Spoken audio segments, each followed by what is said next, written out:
Hai Sobat Secercah Harapan, bagaimana cara kita berbicara bisa menjadi kunci untuk memenangkan hati orang lain?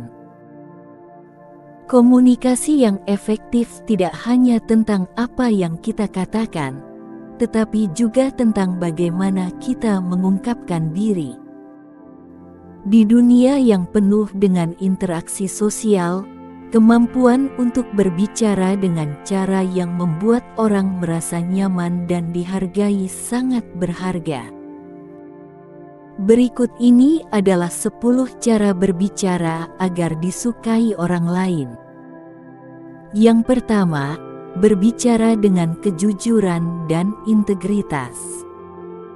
Jujurlah dalam berkomunikasi, tetapi selalu dengan memperhatikan sensitivitas orang lain. Orang cenderung lebih menyukai mereka yang dapat diandalkan dan konsisten dalam perkataan dan tindakan mereka. Yang kedua, bicara dengan konteks yang sesuai.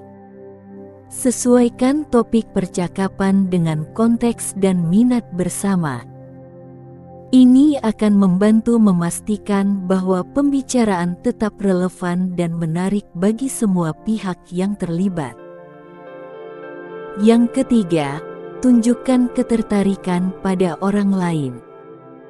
Tanyakan pertanyaan yang relevan dan tunjukkan minat pada kehidupan dan minat orang lain. Hal ini akan membuat mereka merasa dihargai dan penting dalam interaksi. Yang keempat, dengarkan dengan empati. Mendengarkan dengan penuh perhatian dan empati adalah kunci untuk membangun hubungan yang baik.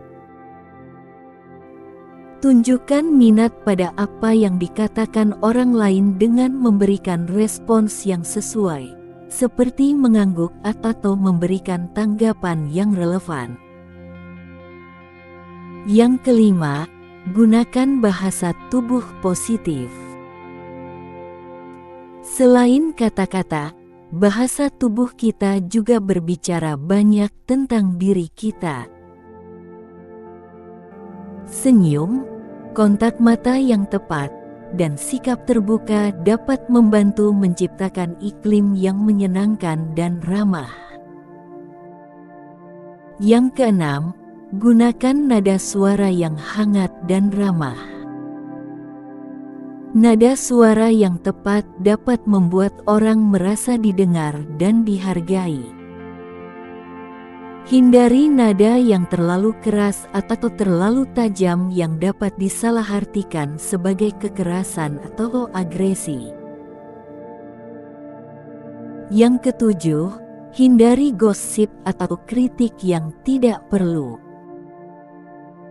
Berbicara negatif tentang orang lain hanya akan menciptakan ketegangan dan kecurigaan di antara rekan-rekan Anda. Sebaliknya, fokuslah pada hal-hal positif dan doronglah orang lain untuk berbicara dengan cara yang membangun. Yang kedelapan, berikan pujian dengan tulus. Saat Anda melihat sesuatu yang patut diapresiasi pada orang lain, jangan ragu untuk memberikan pujian yang tulus. Hal ini dapat meningkatkan rasa percaya diri dan membuat orang merasa dihargai. Yang kesembilan, berlatih kesabaran dan pengendalian diri. Kesabaran adalah kunci dalam berkomunikasi yang efektif. Jika Anda merasa emosi Anda mulai memanas, ambil napas dalam-dalam dan pertimbangkan kata-kata Anda dengan bijaksana. Yang ke-10, gunakan humor yang tepat. Humor adalah jembatan yang kuat untuk menghubungkan diri dengan orang lain. Gunakan humor dengan bijaksana dan hindari lelucon yang bisa menyinggung atau merendahkan orang lain. Berbicara dengan cara yang membuat orang merasa dihargai dan nyaman adalah keterampilan yang dapat dipelajari dan ditingkatkan. Dengan menerapkan prinsip-prinsip ini dalam interaksi sehari-hari, kita dapat membangun hubungan yang lebih positif dan harmonis dengan orang-orang di sekitar kita. Ingatlah bahwa cara kita berbicara tidak hanya memengaruhi bagaimana orang lain melihat kita, tetapi juga bagaimana kita memengaruhi dunia di sekitar kita.